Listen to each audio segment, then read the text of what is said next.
Yan guys, yung mga bangka namin nandito na sa Ilogan. Bayagin na lahat yung dalawa mga bangka ko, tinaas ng mga kasama ko. Lumaki ang tubig kanina pag alis na ng umaga. Umaga na po na lumaki ang tubig.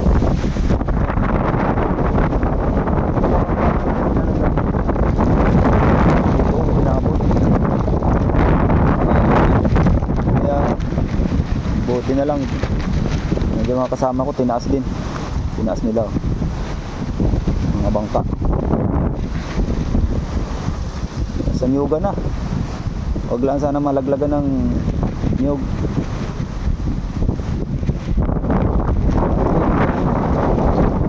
Ito yung kanina umaga.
Umaga ako nandito nakabantay, tinaas na namin. Kaya nandun kayo dito.